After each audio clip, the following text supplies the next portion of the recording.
E a gente vai seguir nesse assunto, porque o agronegócio terá uma nova safra de grãos neste ano. E a expectativa é que serão colhidas quase 45 milhões de toneladas de grãos a mais do que a safra de 2022, que também foi recorde.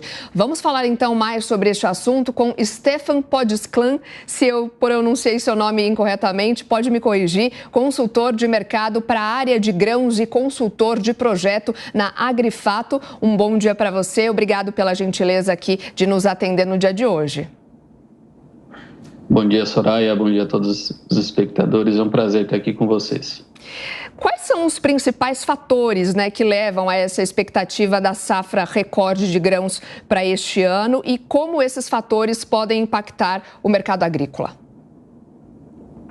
Bom, Soraya, a gente tem visto anos, pelo menos os últimos 3 anos, de excelentes preços a nível produtor, a nível internacional, a nível de mercado, que fomentaram, principalmente da parte do campo, ampliação de área plantada, investimento em novos maquinários, novas tecnologias, tudo isso resultando em ampliação da produção. E, obviamente, também tem um fator que é preponderante, e sem ele a gente não consegue obter esses resultados excelentes, que é o clima.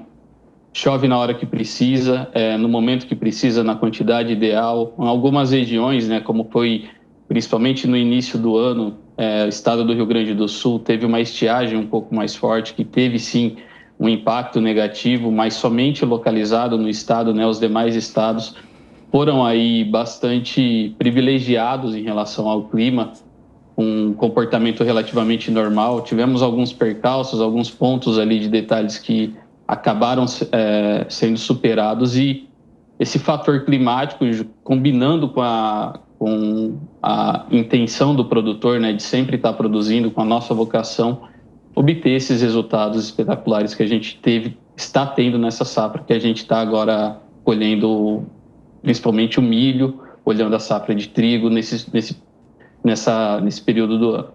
O que seria possível fazer para ampliar ainda mais essa safra? A ajuda ao produtor rural, a gente vem acompanhando essa discussão sobre queda da taxa básica de juros, agora há pouco, inclusive, o relato da fala do ministro da Fazenda em relação aos juros. De que forma é possível ampliar ainda mais essa área e também a colheita, deixando claro de lado as questões climáticas, porque aí ninguém consegue balizar isso, né? Exatamente, Tiago. Um ponto que a gente tem que colocar é que, com essa super oferta que a gente teve, os preços ao produtor, o Brasil vem colaborando esse ano para gerar uma desinflação de alimentos a nível global. Só que os preços ao produtor chegam em alguns momentos que não estão praticamente remuneradores à atividade. O que o governo poderia colaborar nesse sentido, olhar com uma visão um pouco mais pragmática. A gente tem aí discussão de reforma trabalhista, temos aí vários pontos, questões mais delicadas que entram no direito à propriedade privada, que estão sendo aí colocadas pelo governo. A própria questão, o Plano Safra já foi, o Plano Safra para a próxima safra, nessa safra a gente está finalizando, mas já foi discutido, já está colocado aí qual que é a quantidade, o volume de recursos necessários.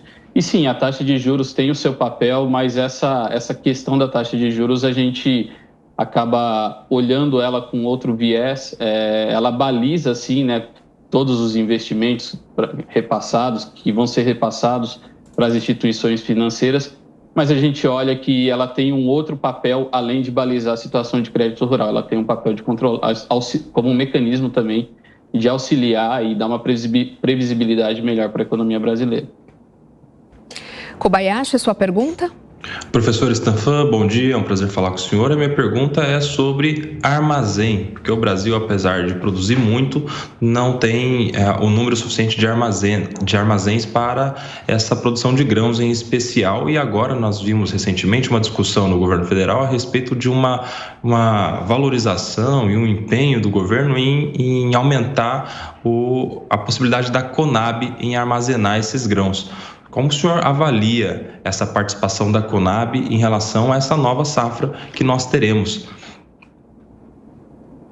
Bom, Kobayashi, a Conab ela vem aí, né, com um viés nesse governo, olhando mais para controle de preço, controle de estoque, tentando aí de alguma forma uma política que ela foi abandonada em anos anteriores, em gestão anteriores, porque não havia essa necessidade. No momento, né, essa intervenção da Conab no mercado também ela não é devidamente necessária. Agora, quando a gente olha assim para a questão de infraestrutura, né, no interior, armazenagem no interior para o produtor conseguir armazenar, sim, nós temos um relativo déficit de um descompasso entre o que é produzido e a nossa capacidade de armazenagem. Acho que a gente tem que entender que o produtor também comercializa de forma cadenciada em alguns momentos sua safra. Então a gente tem um déficit, ele precisa de alguma forma ser reduzido, mas assim, olhar os números de forma como se fosse uma conta de mais e menos por si, às vezes leva uma interpretação um pouco equivocada, mas de fato a gente precisa de crédito, de novos investimentos para esse setor especificamente.